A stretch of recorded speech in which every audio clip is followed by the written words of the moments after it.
চাচাক ডাক দেন, বসে বসত লাগে দেন। বসে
শুরুর থেকে ঝামেলা, শুরুর থেকে ঝামেলা।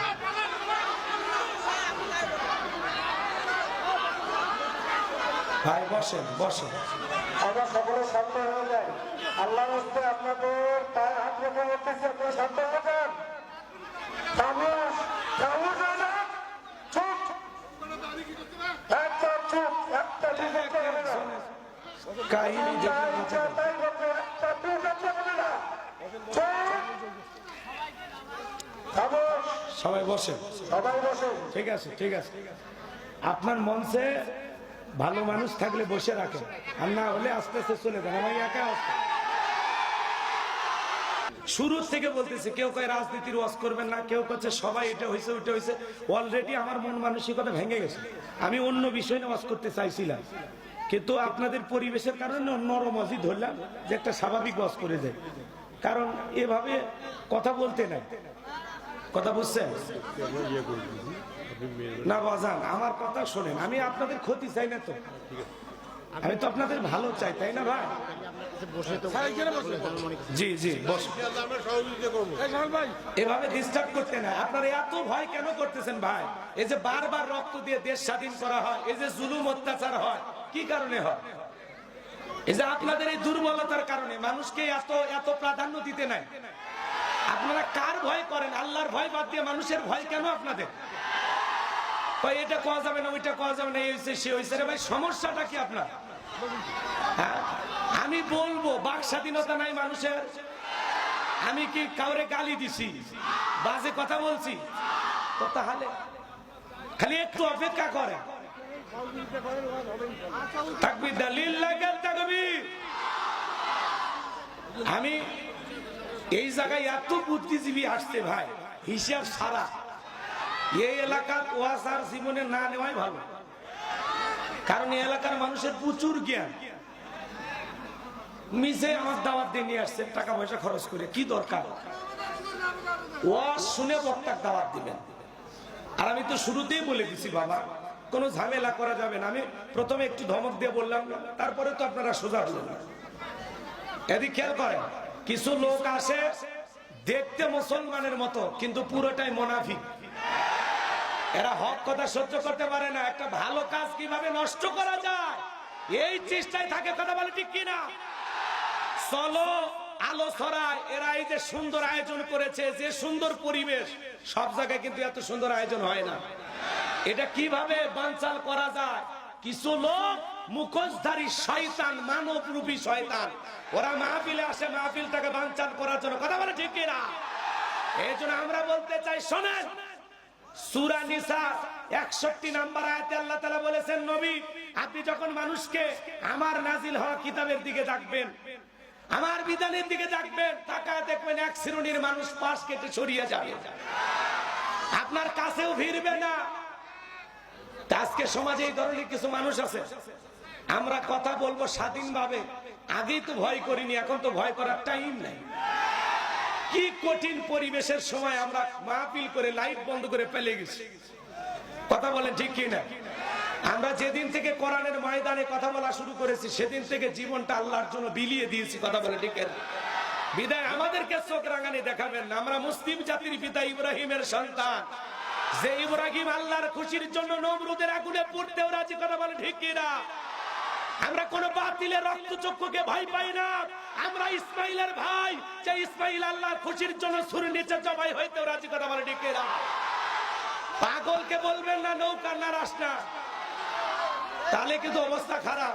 আমি ঠান্ডা মাথায় ওয়াজ করতেছিলাম, মাথাটা গরম করে দিবেন না, তাহলে একেবারে উল্টা পাল্টা করলে তুফান তুলে থুয়ে চলে যাবে, পরে কিন্তু এই তুফান থামানোর কেউ থাকবি না। আমি ঠান্ডা মাথায় ওয়াজ করতেছি। কুল্লু নাফসিন বিমা কাসাবাত রহিনা, প্রত্যেকটা ব্যক্তি তার নিষ্কৃত কর্মের কাছে আবদ্ধ। কথা ক্লিয়ার না ভেজা? আমার ভাইয়েরা, তাহলে মসজিদের ইমাম সাহেব যা করে লিপিবদ্ধ করা হয়, এদিক খেয়াল করেন। মাদ্রাসার হুজুর যা করে লিপিবদ্ধ করা হয়, শুধু সমাজের নেতা যা করে ফেরেশতারা দেখেও না, লেখেও না। না, ওই জায়গায় যাওয়া যাবে না। আমার নিয়ত ছিল না, কিন্তু আমি বুঝলাম যে ঠান্ডা ওয়াজ চলবি না। আমি এখন পুরোটা হিট হয়ে গেছি। এখন আপনাদেরকে নিয়ে যেটুকু পারি, আমি ঠান্ডা মাথায় ছিলাম, মাথাটা যেহেতু বারবার গরম করে দিলেন, এখন গরম ওয়াজই শোনে। লিল্লাহি তাকবীর। শোনেন ভাইরা আমার, ইউনিয়ন পরিষদের চেয়ারম্যান সাহেব, লেখা আছে 50 কেজি চা, তাই বলে এই চেয়ারম্যান না, ভুল বুঝবেন না। চালের কার্ডে লেখা আছে 50 কেজি। উনি যদি জনগণকে 50 কেজি বুঝায়া দেয়, তাহলে কোনো টেনশন নাই, সঠিকভাবে আমানতের দায়িত্ব পালন করেছেন, আমানতের খেয়ানত করে নাই।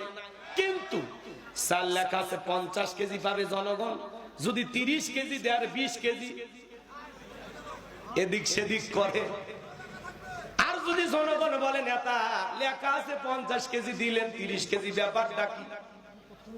তখন দেখে বলবে, দল চালাইতে গেলে সাঙ্গু পাঙ্গ থাকে, কিছু চেলা চামুন্ডে থাকে, আমার আশেপাশে ঘরে ওদের মোটর সাইকেলে তেল তেল কিনা লাগে, অতএব যা দিছি নিয়ে যাও, বেশি কথা হলে ওটাও রেখে দেবে।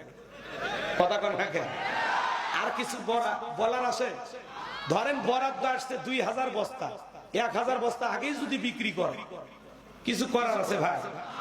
এই কথাগুলো বলতেছি ওনাদের উদ্দেশ্যে, তা চেয়ারম্যান হওয়ার পরে উনি যদি সমাজে সৎ কাজ চালু করতে পারে, ওনার কারণে এলাকায় যদি গান বাজনা বন্ধ হয়, এলাকায় যদি মদ জুয়া বন্ধ হয়, এলাকায় যদি অশান্তি বন্ধ হয়ে যায়, বিশৃঙ্খলা, খুন, টেন্ডারবাজি, চাঁদাবাজি এলাকায় যদি বন্ধ হয়ে যায়, ওনার কারণে এর উত্তম যাজা, এর উত্তম পুরস্কার চেয়ারম্যান সাহেবকে আল্লাহ কিয়ামতের ময়দানে দেবেন। কথা বলে ঠিক না?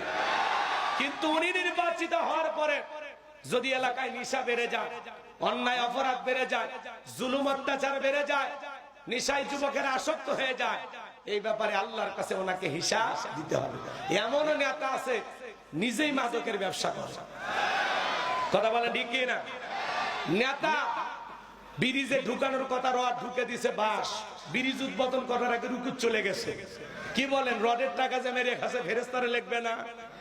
রাস্তার বরাদ্দ হয়েছে 10 কোটি, 2 কোটি টাকা খরচ করে রাস্তা বানাইছে, আর 8 কোটি উপর থেকে নিচ পর্যন্ত ভাগাভাগি করে অ্যাকাউন্টে জমাইছে, ওই টাকাতে বিদেশে বাড়িও কিনছে। এটা কিন্তু এই দেশের ঘটনা না, এটা পৃথিবীতে ওই দেশে এখনো হয়নি। রাগ করতেছেন আপনারা? রাস্তা খালি কোন মতে কালো পিচ পেরে থুয়ে যায়, ছাগল পেশাব করলেও পিচ ভেসে যায়। এই যে দুর্নীতি করে লুটপাট করে যারা 11 লক্ষ কোটি টাকা বিদেশে পাচার করেছে, প্রত্যেকটা টাকার হিসাব একদিন আল্লাহর কাছে দিতে হবে। 93 বিলিয়ন ডলার ঋণের বোঝা বাংলাদেশের মানুষের ঘাড়ের উপরে চাপিয়ে ওরা পালিয়ে গেছে। বড় বড় কথা বলতো এমপি মন্ত্রীরা, আজকে তাদের গ্যারেজে 5-10 কোটি টাকা দামের গাড়িগুলো পড়ে আছে, এমপি মন্ত্রী নাই। কথা বলেন না কেন? আছে না? হাজার হাজার বিঘা জমি জোর করে গরিব মানুষের কাছ থেকে দখল করে নিয়েছিল, সে হাজার হাজার বিঘা জমি পড়ে আছে, নেতা নাই। কথা বলেন, কথা বলেন। মন্ত্রীরা সব কোথায় গেল, এমপিরা সব কোথায় গেল, কোথায় কাদের কাকা, ওদের সারা দেশটা এখন লাগে ফাঁকা ফাঁকা। আইন মন্ত্রী আটকে গেল আইনেরই ফাঁকে, দাড়ি সারা দরবেশটারে ভণ্ড ভণ্ড লাগে। শুনেছি ভাই কত নেতা নেত্রী খাইতেছে ভাই ডান্ডা, বিচারপতি কালা মানিকের ফাটিয়েছে নাকি আন্ডা। এটা আমার খবর না, মিডিয়ার খবর। এই বিচারপতি শামসুদ্দিন মানিক আল্লামা সাইদি হুজুরকে মৃত্যুদণ্ডের রায় দিয়েছিল। আমরা বলতে চাই এই বিচারক নামের কুখ্যাত কালামানিককেও ওই একই ট্রাইব্যুনালে মৃত্যুদণ্ডের রায় দিতে হবে। এই বিচারপতি শামসুদ্দিন মানিক সাংবাদিক এক বোনকে অপমান করে রাজাকারের বাচ্চা বলেছিল, ছাত্র আন্দোলনের সমস্ত ছাত্রদেরকে রাজাকারের বাচ্চা বলে গালি দিয়েছিল, কথা বলে ডেকে না। এই বিচারপতি শামসুদ্দিন মানিক 116 জন আলেমের তালিকা করে দুদকের কাছে জমা দিয়েছিল। আমার রোল নাম্বার ছিল 23। কত নাম্বার? যারা আলেমদের তালিকা করেছিল বিনা তালিকায় কলার পাতায় শুয়ে আছে।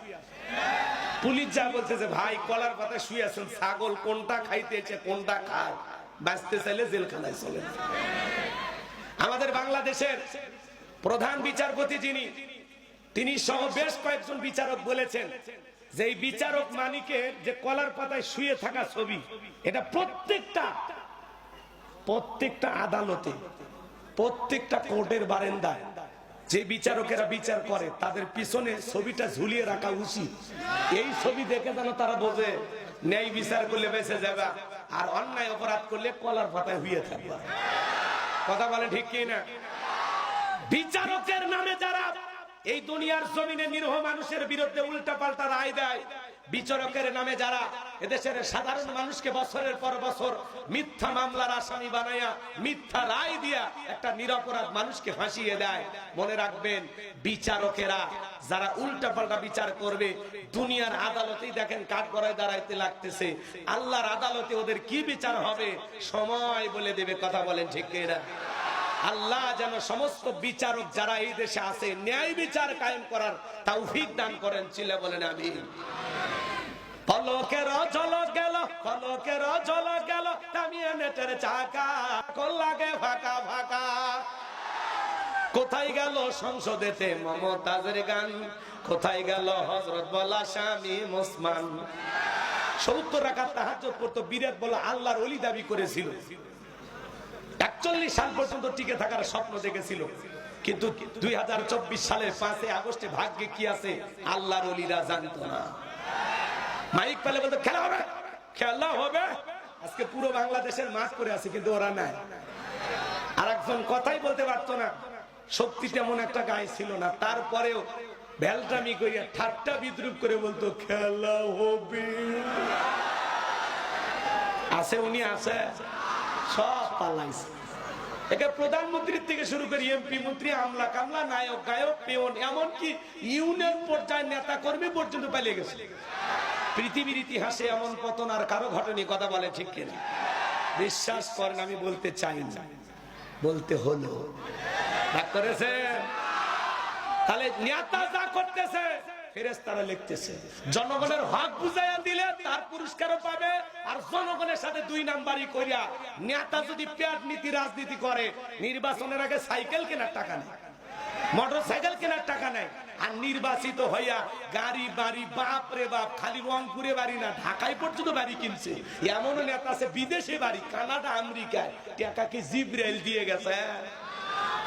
চেয়ারম্যান ভাই একচুল মন খারাপ করবেন না, এটা ওই সমস্ত দুর্নীতিবাজদের গায়ে লাগবে, সৎ মানুষদের গায়ে লাগবে না। কথা বলে ডেকে না। আমি শুনেছি চেয়ারম্যান ভাই নিখুঁত একজন মানুষ, উনি অসুস্থ, 2টা কিডনির সমস্যা, তাই না? আমাকে একজন বললো হুজুর একজন অমায়িক মানুষ। আল্লাহু আকবার। আমরা সৎ মানুষ চাই, যেই দলেরই হোক সৎ মানুষ আমাদের নেতা হবে। ওই যাত্রার পিছনে স্লোগান দেন না, বল্টু ভাইয়ের চরিত্র ফুলের মতো পবিত্র, নামাজ পড়ে 1 ওয়াক্ত, গাঁজা খাই 5 ওয়াক্ত, ঘুমচুরিতে পাকা ভক্ত, শয়তানের 1 নাম্বার ভক্ত, হুজুরের জন্য খুবই শক্ত, চুষে খাই গরিবের রক্ত। পোস্টারে লেখা আছে গরিবের বন্ধু, ভোট দিয়ে দেখেন গরিবের কয় নাম্বার সত্য। একটা বয়স্ক ভাতার কার্ড নিবে গেলেও 2000 খায়, আছে না? না। আমার ভাইরা চলেন সামনের দিকে যায়। তাহলে নেতা যা করতেছে জনগণের সাথে আল্লাহর ফেরেশতা দেখতেছে, লিখতেছে। কথা বলেন ঠিক কিনা? খালি যুবকেরা যা করে আল্লাহর ফেরেশতারা দেখেও না, লেখেও না। কোন যুবক যে পার্কে বসে আছে বান্ধবী নিয়ে, ওই জায়গায় কিন্তু ফেরেশতারা ভিডিও করে না। ফেরেশতাদের শরম নাই কি? পার্কে ফেরেশতারা যায় কি? এই যুবকে যা, তুমি কি মনে করো জঙ্গল প্রেম করার জন্য মঙ্গল জঙ্গলে কেউ দেখে না? ইন্নাল্লাহা লাতীফুল খবীর। গোপনের খবর কার কাছে? কার কাছে? শোনেন শোনেন যুবক, তোমরা যারা বিয়ে করছো, অনেক যুবক বিয়ে করে, নাকের রুমাল দিয়ে যারা বিয়ে করতে যায়, বুঝবেন এর দুটো অপরাধ। এক নাম্বার, এই শ্বশুরের কাছ থেকে যৌতুক নিছে, এই লজ্জায় শ্বশুর বাড়ির যেতে ওর কষ্ট হচ্ছে। আর দুই নাম্বার, এই বইয়ের মহারানা পুরোটাই ফাঁকি দিছে, এই লজ্জায় আর মাথা নিচু হচ্ছে।